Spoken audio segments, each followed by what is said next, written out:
Absolutely delighted that we have on stage such wonderful friends and for you wonderful leaders, those who talk about governance deficit in India. Just have to look at the stage here and you will know there is no governance deficit in this country.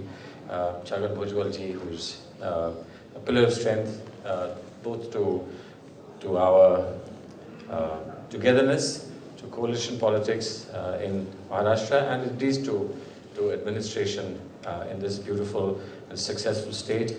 My very good friend Subodh Kant Sahaji, who has done enormous work in the field of food processing and quite justly and rightly has been brought from food processing into tourism, which gives a larger landscape. We are very, very delighted that Mr. Kofi Boateng is here, bringing the message of the worldwide World Trade Centers Association from New York, with whom I had very interesting conversations before we came here.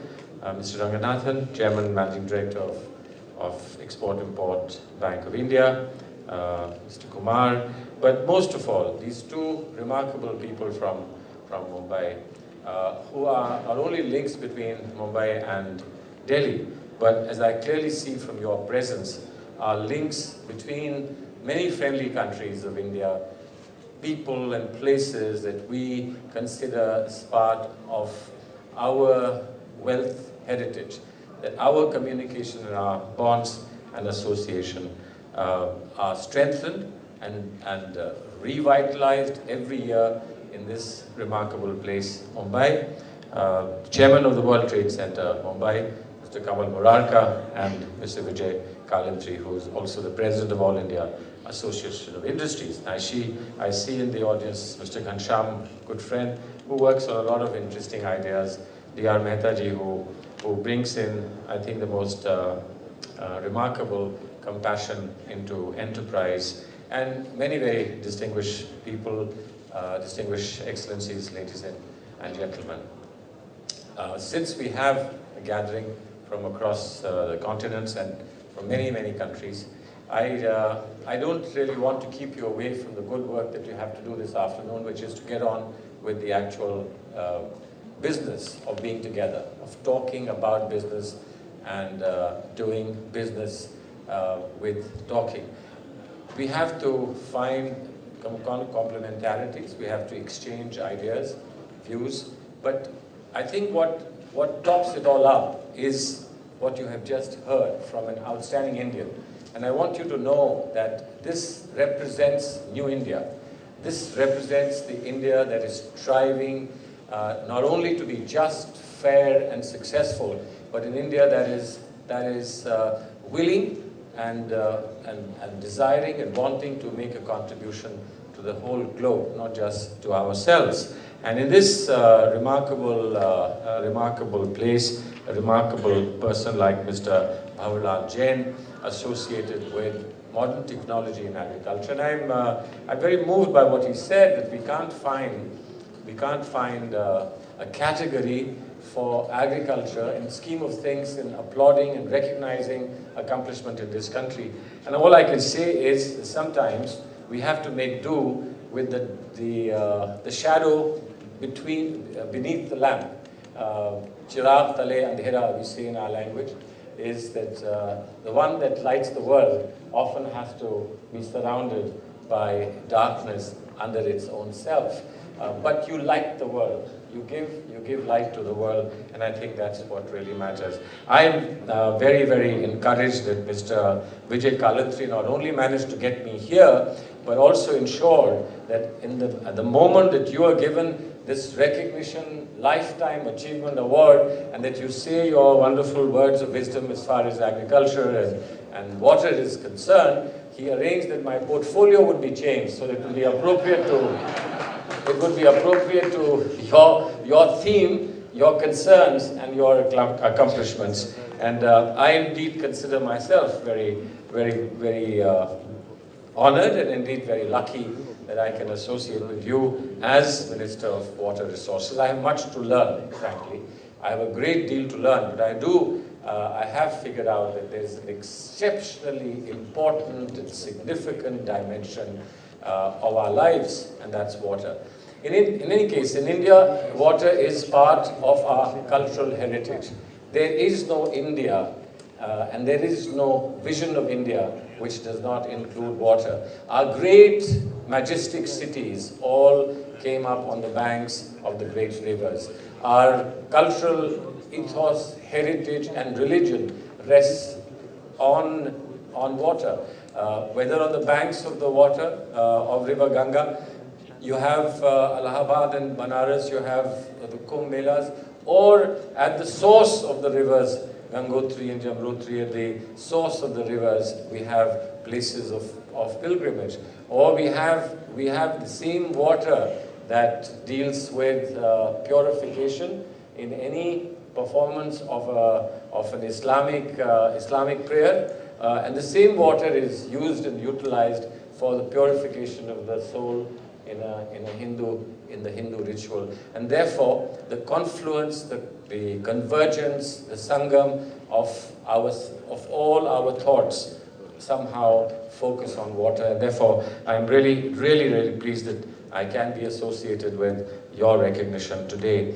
The theme today, of course, is SMEs, small scale and medium industries. In fact, there is also the micro, small and medium industries. And I think this I will wish to share with you because you're all associated with the SME sector. What I want to share with you is why we think SMEs are very important for us. I will not go into figures, Bhujwalji gave you the figures, but SMEs for us are the true transition from controlled economy to modern, liberal, free market economy.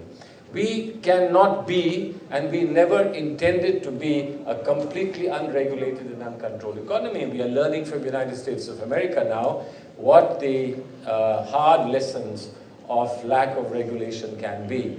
Sometimes the things that are talked of as free market value can indeed stare you in the face in times of crisis. But that doesn't really mean that if free markets go wrong, you rush back to a controlled economy and to a command economy.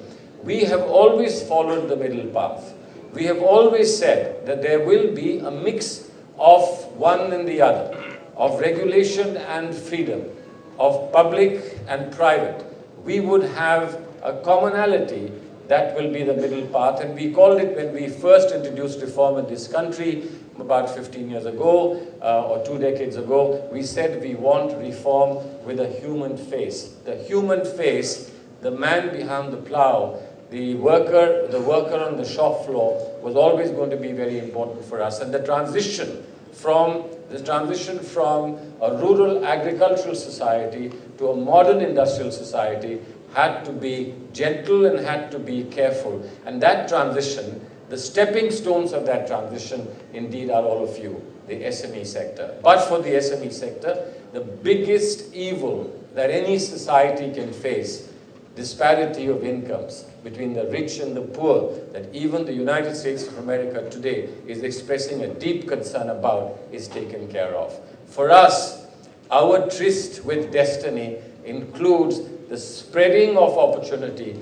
to as many people in this country as possible. And that can only be done when we give the SME sector its due place. We tried to do it in one way, and the earlier way that we did it was by reserving certain products for the small-scale sector. We found that regulation and that kind of restriction and licensing is a problem. So we now have to look at innovative ways, and the innovative ways include 1, advocacy, 2, providing of infrastructure and supply chains, and 3, we have to find equity, we have to find investment.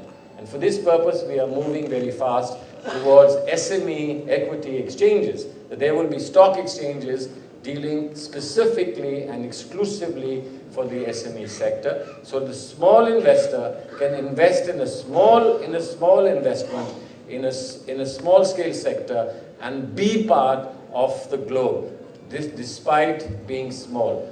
And we, of course, will, in a sense, be rewriting the chapter, Schumacher's chapter of small is beautiful. that small will not only be beautiful, but small will be successful. And I think this is really why I think that this summit here is more important than the summit at Davos. Davos is about something big, we are about something small. But we are about something small like the stars, and they are like the moon. Now there would be no moon without the stars, because the moon does not have its own light. The moon only reflects the lights of 1,000 stars, and that's what you are.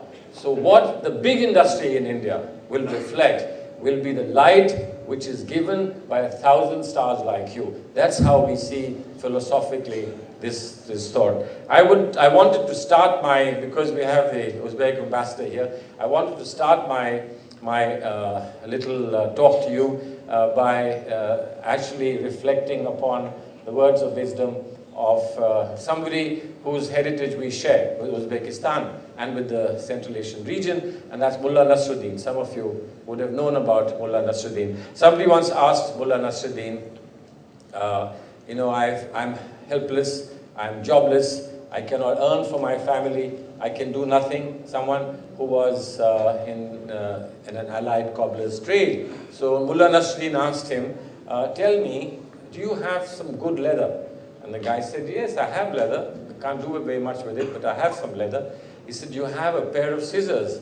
Yeah, I have a pair of scissors, but what do I do with a pair of scissors? They won't get me any food, they won't get me anything for my children. He said, do you have a needle? He said, yes, I have a needle. I have a very good needle, probably the best needle in the market. He said, do you have some thread? He said, of course I have thread. Everybody has thread, but what am I going to do with thread? So Mullah Nasruddin said, why don't you put it all together and make yourself a shoe? And that is how small-scale industry was born. The shoe advocated by Mullah Nasruddin. Whether it was made in Uzbekistan or it was made in India, it was a shoe that helped people walk. And if you do not walk, you do not get to your destination.